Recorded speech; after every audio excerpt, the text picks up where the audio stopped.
Aujourd'hui, nous sommes à la croisée des chemins. Que voulons-nous pour le Mali? Que souhaitons-nous pour notre pays? Qu'est-ce qui nous a conduit ici aujourd'hui, où on est passé par rupture constitutionnelle, par rupture institutionnelle, à répétition? Ce sont les mauvaises organisations d'élections, de scrutin, crise perpétuelle post-électorale depuis 2018 au moins. L'épicentre a été connu en 2020, avec ce que nous savons. Alors nous ne pouvons pas garder un tel système.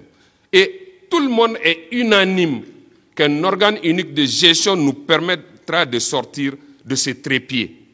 Ça a été acté par l'emblématique DNI, Dialogue National Inclusif, qui n'avait pas suffisamment d'audace, parce qu'on n'a pas voulu affirmer et réaffirmer les résolutions pourtant largement partagées par l'ensemble de la classe politique et sociale.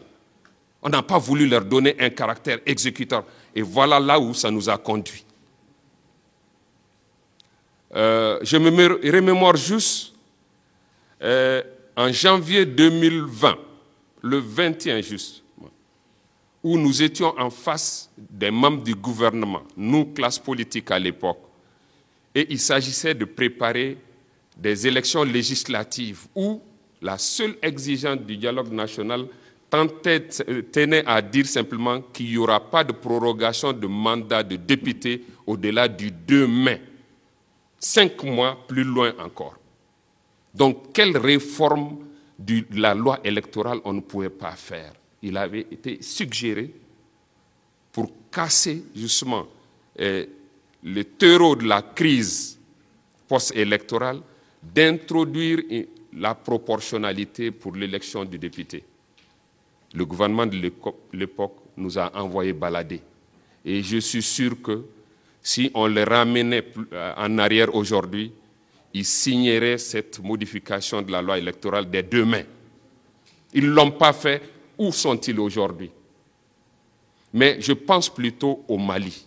Aujourd'hui,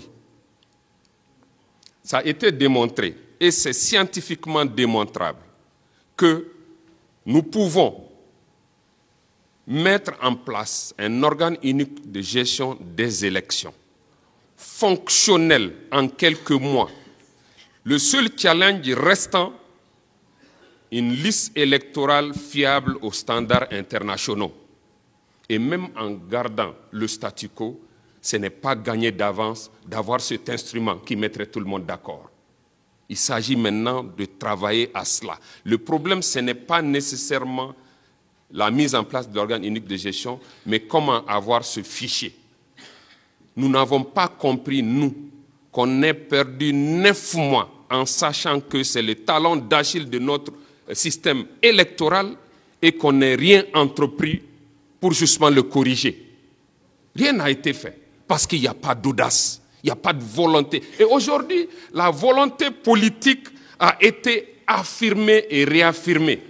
Ça n'a pas été imposé. On a dit, c'est ce qui a toujours manqué dans ce pays, une volonté politique d'aller au changement.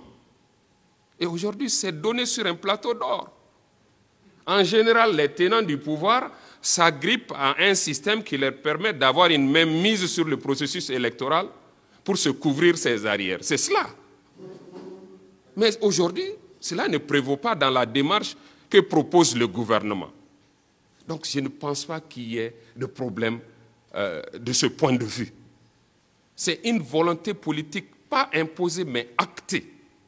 Je pense qu'on doit préciser cela. Et d'ailleurs, même pour la conduite des réformes, nous n'avons aucune prétention en tant qu'administration publique de régenter cette réforme. Le cadre de cette réforme, on peut avoir un panel de personnalités suffisamment indépendantes qui ont l'honorabilité, qui ont la respectabilité et la confiance de tous pour conduire cette réforme, pour que le Mali ne retombe plus dans ce travers parce que tout le monde nous regarde de haut aujourd'hui. Est-ce bien ce grand Mali que nous avons connu? Par la faute des élections, nous sommes regardés de cette façon. Nous ne devrons plus accepter d'être logés à cette enseigne-là.